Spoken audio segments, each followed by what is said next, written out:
Do you ever think of what your life would have ended up being if you were never adopted? Yeah, I would be dead. Oh, Yeah, why do you for think sure. you'd be dead? I mean, my God, but when I'm in Ethiopia, I'm reminded every day to thank God for what I do have, no matter how little or how much it is. Yeah. Because we were the poorest family in the poorest village in the poorest country in the world back then. Because, you know, we had the war that was going on, and my mother had HIV as well.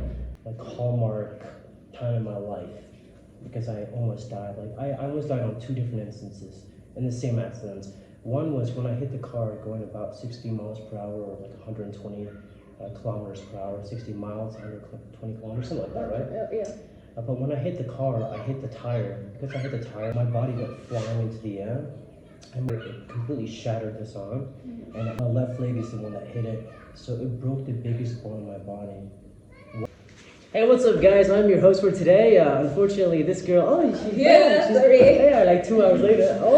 I have to be present for Buna with Desta. Alright, ready? 3, 2, 1. What's up, guys? My name is Getnet. We are here in Addis Ababa with Queen Desta. And the show is called Buna with Desta. Alright, so we're having Buna, but I don't have Buna. You chose coffee because that's good for you. That's right. Yeah. I drink more tea than the Queen of England, boys. Oh, okay. So we do cheers? Yes, cheers. Alright, cheers. That's right. So, hostess, take it away. Okay, thank you very much. For those who are new, Buna with Desta is a place where we have conversation as we enjoy our drink, and we're here in Ethiopia because of Buna and we love it. And so I'm here with my good friend, American friend, as you heard. He has like this good vibe of doing hosting and stuff like this. We actually, if you have any gigs and you're looking for hosts, you can hit us up. We're gonna do an amazing job. $1 an hour. I'm cheap. You know what the teacher said? Don't sell yourself short. But remember, we were 2 together. So how are we going to do? How are we going to handle that? Because yeah, I'll take the $1, then you go with nothing. Yeah. Well, as long as you give me food. Okay, it's fair enough. The other place they have food, no problem. Yes. Okay. Yeah, so he has an amazing story that I can't wait for you guys to have a share on the story, so you can hear about himself, where he was born and how his life evolved and everything. And yeah, so let's get into it. Yeah, so, you know, I'm Ethiopian. I was born here somewhere between 1991 plus or minus 3 years or something like that. Okay. Because I don't actually know my real age. You don't? No, I don't even know my real age. Oh, so the competition about who is older and younger, it could be... I could be 40. No, wait, but you're elder. Okay, you Abba. win. You win. Thank you. But yeah, I was born around 1991 in a very small part of Ethiopia called Entoto. Now, Entoto is actually right outside of the city, but it's a very small part of the city. Yeah. And what's crazy is, like, when I tell people I'm from Entoto, they're just like, what? Nothing good comes from Entoto. No, you're not.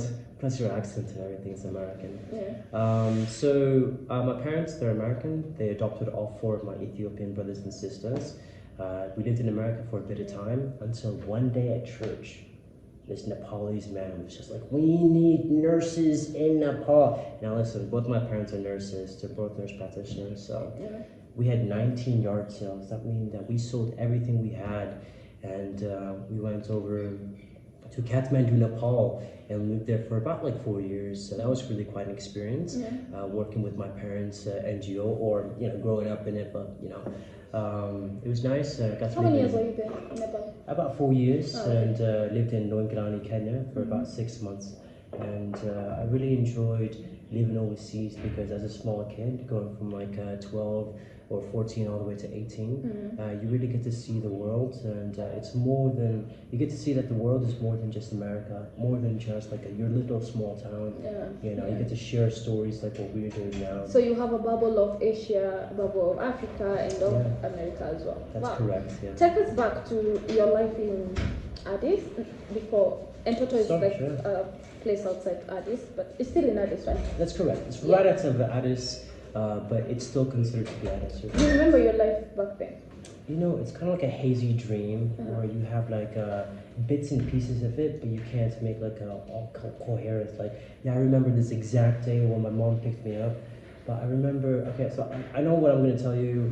It's going to make you somewhat feel an emotion, maybe like emotional, but I'm only telling you this because you asked me. But the only memories I have of at least when I was growing up, like in Addis Ababa, where we were the poorest family in the poorest village, in the poorest country in the world back then, because we had the war that was going on, and my mother had HIV as well.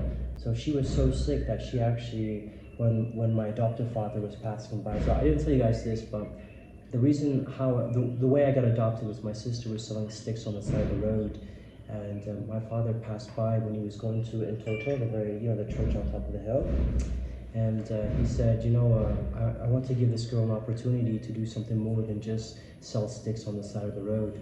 So he called America and he said, Gina, I want to adopt this girl, but I just found out that she has 3 other siblings. I was youngest at 7 and my oldest sister was 13. As we were talking earlier, it's really hard to adopt a 13-year-old because you have to teach them so much, but long story short, the memories that I have of Addis are, the only one, to be honest, is saying goodbye to my mom. So when we were at the U.S. Embassy, my American mother told me to say goodbye to my biological mother. And remember, my biological mother was very sick. Did you know what was happening? I didn't. That's why I said those words, I love you, and I'll see you. Well, I said sometimes words like I love you, but I didn't know what I was saying. But I didn't know that she was going to be gone a year from now. But yeah, that's the kind of memories that I have, was just leaving Addis because I was 6, 7 years old. I was very, very unhealthy. I had like a fat stomach and skinny arms. I'll show you a picture. Oh wow, okay. Is it okay if I share with people? It's on my phone, but absolutely I will show you guys. And when you see it, you're going to be like, what? That's you? Yeah. But, do you ever think of what your life would have ended up being if you were never adopted? Yeah, I would be dead. Oh, yeah, why do you think you'd be dead? I mean, I was so unhealthy. I didn't have enough food. I didn't have nutrition. On top of that, I mean, I was going, my mother gave me to this old man. So I actually went back to my village for the first time in 27 years when I came back to Ethiopia. And a really old guy, he was in his house. We knocked on his door, and at first he looked at me, but then he saw the scar underneath my eye, and he started crying because he said, I remember you because when your mother was sick, I took care of you for 2 years. So yeah, I mean, if I didn't die and for some reason I survived, I would be like any of those kids on the side of the streets, either shining your shoes or just probably snuffing something. Life is difficult out there. And that's what's really amazing is that I went from Toto to all of these other places. So for me, if I have to believe in fate or free will, absolutely fate. I believe that God was just like, we're going to give this kid a chance. And then another chance with the motorcycle accidents. Oh, okay, we'll get into that. Yeah. Oh my goodness. Okay, interesting. So you go to America.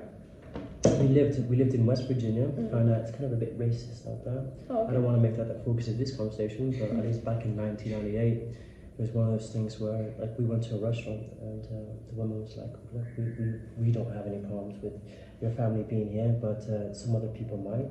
West Virginia, parents are white, black. There's 4 black kids and 2 white kids. Yeah. So my parents were just like, what, boys, we're gonna move to Maine.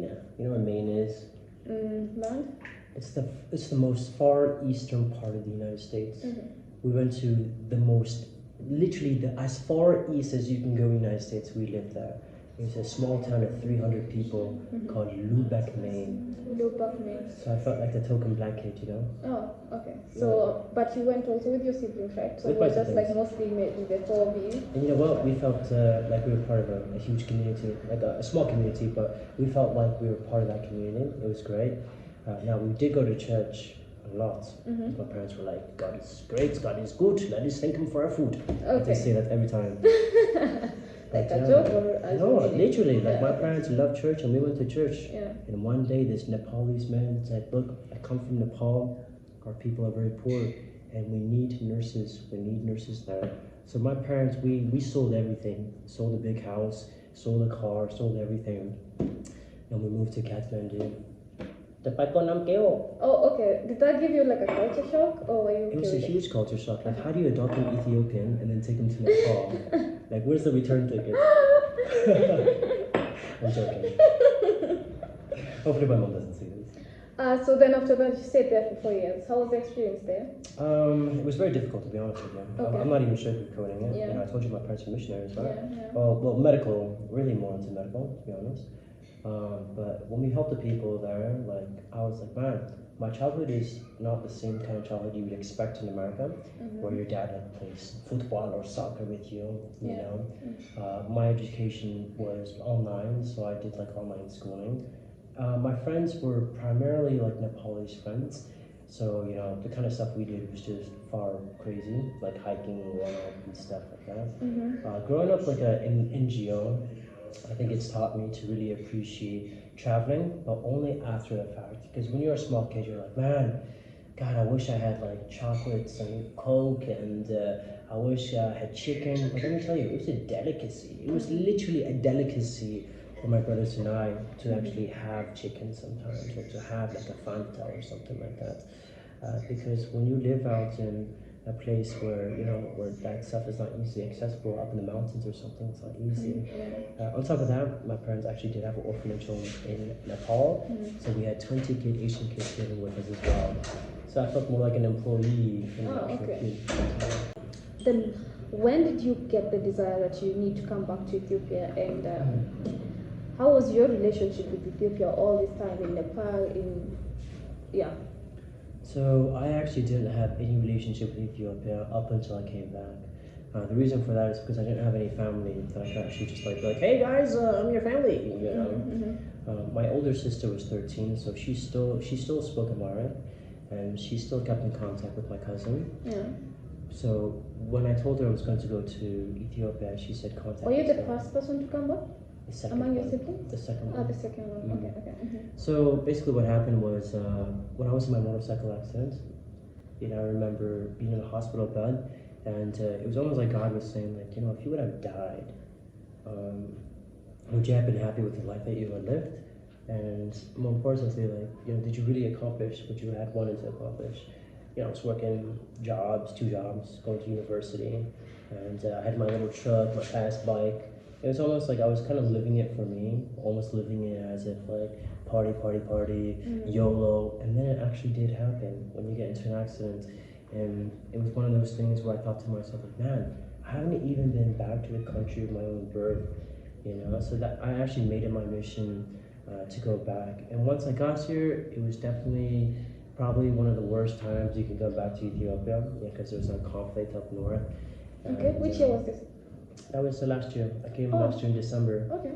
And everybody was telling me, like, why did you come back now? You know, but I just told them, like, you know what? It's my country as well. This is where I come from. And I want to feel like I belong somewhere.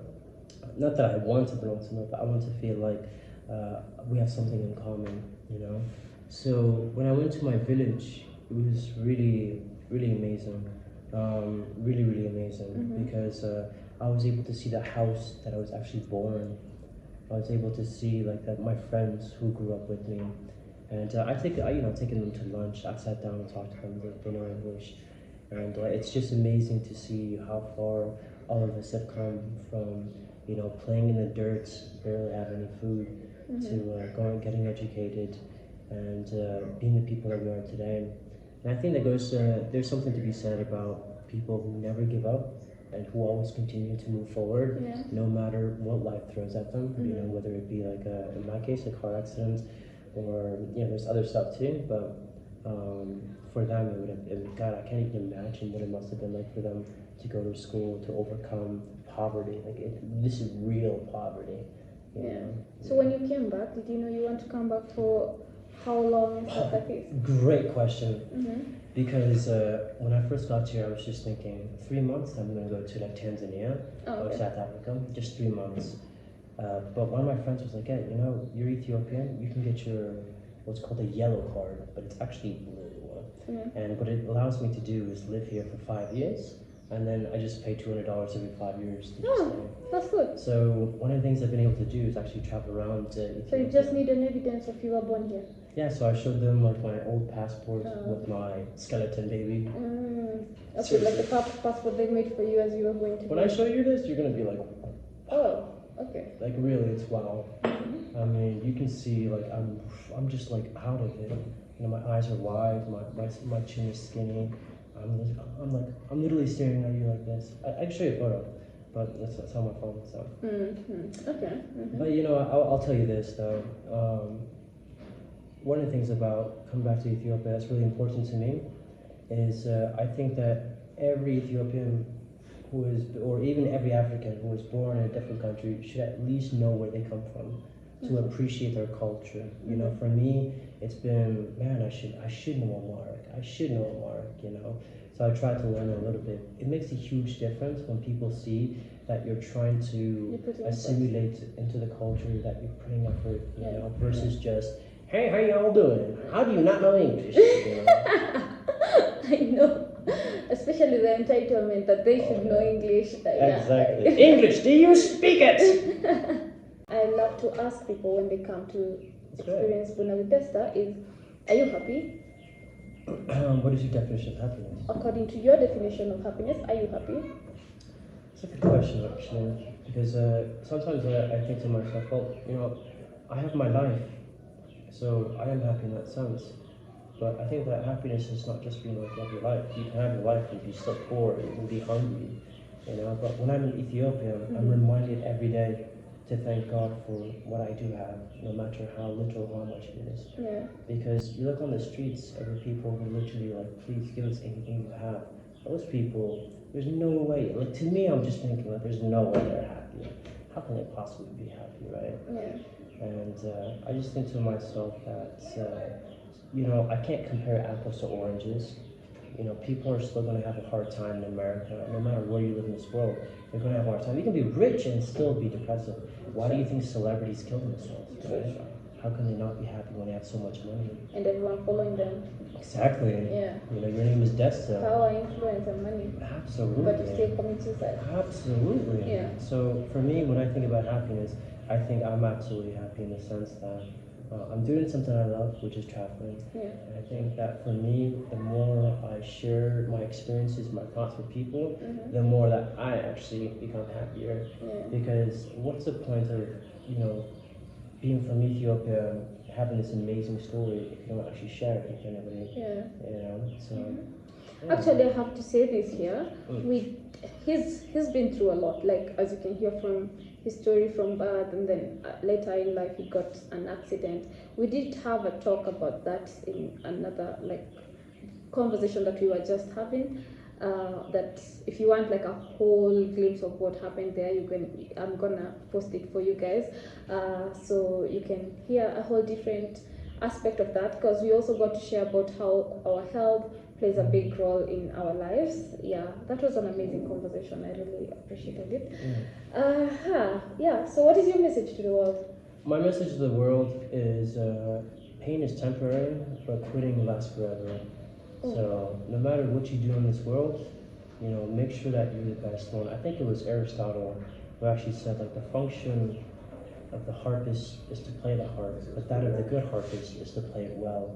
So no matter what you do, just be the best of what you do. You know, it doesn't matter if you're driving trucks, it doesn't matter if you're washing dishes. That's what the function of your job is. But the one who does it well is the one who's actually living their life to the utmost. You know? So on top of not giving up, on top of being the best you can, love one another. You know, as a Christian, it doesn't matter, you know, Muslim, Christian, I don't care what your faith is, but just remember one thing, love your neighbor, literally. It doesn't matter what they look like, how tall they are.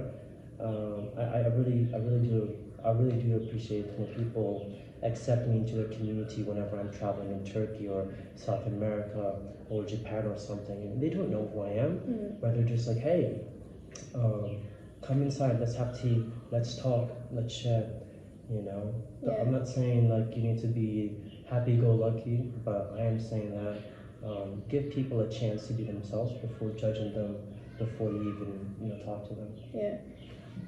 Sometimes I take this conversation to the point of being like, oh, do you prefer America? Ethiopian? Do you consider yourself American or Ethiopian? But I actually generally this runtime choose not to ask you that, and I choose to ask you, what is that one thing you know for sure, based on your experiences, maybe based on the accident, maybe based on being adopted, or based on living in Nepal or America, or your experience in Ethiopia? What are some things you would say, this I know for sure? I mean, for me, it would have to be my belief in God, even though I'm like the worst Christian in the world. I feel like I'm repenting every 10 minutes. Like, oh God, I'm sorry. Maybe that's what makes you a good Christian, actually. But, for me, it was just one of those things like, there's a big question. Do you believe in fate or free will? You know? Wow, interesting. I believe in fate because, like, God, my sister was selling sticks on the side of the road. What's free will? Free will means that my dad decided to be in that car that day to go up to that mountain, the church on the mountain. So it was his free will that actually led us to get adopted. Can you believe in both? I don't think you can because they're kind of divergent in the sense that. But I think also. But you might be. But you know what? I guess that's a great thing about the discussion is you can tell me what your perspective is. Yeah.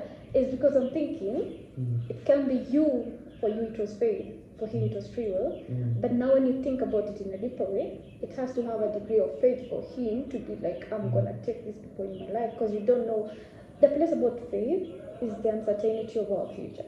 So you just have to kind of believe, even if I want like to free will many things, I have no certainty, and that's why you cannot like subtract faith. You just have to have a sense of belief, I guess. I think you're absolutely correct. You do have to have a sense of belief. Yeah. Because if you don't, then it's just like you're talking about the blind thing. Yeah. For me, I think that you're absolutely. What was I saying earlier about fate and free will, right? So, the motorcycle accident was, I think, the biggest hallmark time in my life because I almost died. I almost died on 2 different instances in the same accidents. One was when I hit the car going about 60 miles per hour or 120 kilometers per hour, 60 miles, 120 kilometers, something like that, right? Yeah. But when I hit the car, I hit the tire. Because I hit the tire, it completely shattered this arm, and my body got flying into the air, and my left leg is the one that hit it, so it broke the biggest bone in my body. One, I had my helmet on. I usually don't wear a helmet because I've been riding for 2 years. Come on, it's a 2-minute drive from my house. Why would I have a helmet, right? But on top of that, because I hit the tire and not the door, if I would have hit the door, that momentum would have my neck would have broken, back would have broken. Yeah. The doctor was like, you are so lucky. So lucky. It's almost like winning the lottery. Yeah. It's almost like getting struck by lightning and surviving. Because my accident was so perfect to the point where my helmet saved my life. My helmet just bashed in. It's like what I told you. My mom was like, I don't care what bike you get, but make sure you get the best riding gear. Yeah. I think that it was the fact that God made me think twice about putting on the helmet. I usually don't, but I did that day. And I think that, man, I wouldn't be where I am today if it wasn't for God, but also if it wasn't for the people that God used, like my parents, my mom and my dad. They raised me up to be a man who is very independent, a man who loves to travel. So I have to give credit to them as well. I'm not saying they're perfect, trust me, I have a long list of grievances. Well, I guess just like many other relationships, even if it was your own parents, I also have, despite growing up with my own parents and stuff like this, we all have. But do you think that you're a lot like your parents? The thing is, I believe in generational inheritance. Let me add a point about faith and free will. When you talked about, for example, there are some places that free will is limited. For example, when you got sick, what free will can you do at that point? None. Yeah. You're right. You just have to depend on faith. And even worse, lack of free will. Yeah. So I guess that concludes it. I'm in the faith. I think you're right. There's no right answer. It really isn't. When I went to school in the U.S., my teacher asked us that on the first day. She asked us this greater question.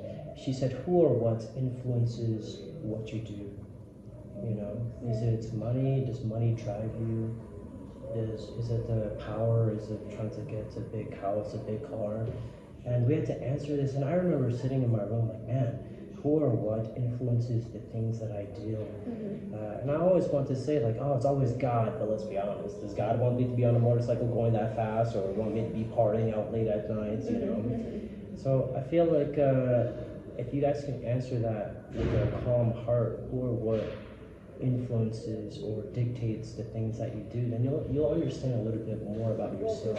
Because when I talk to you, I learn more about myself, especially when it's recorded. Like, oh my god, yeah, are you kidding me? yeah, It's on record, boys. You can like rewind and be like, well, there's this one time you said this. Or even like when you'll be watching this and you'll be like, oh wow, did I say that? I also go through that. Sometimes you can also go through self-doubt even as you're saying it. Yes. Then later someone tells you how much impact it had on maybe them or their scenario, and you're like, oh wow, amazing. And at that note, guys, let us know in the comment section, are you of the faith or are you of the free will? What side do you support and why? I'd love to hear your reasoning towards this.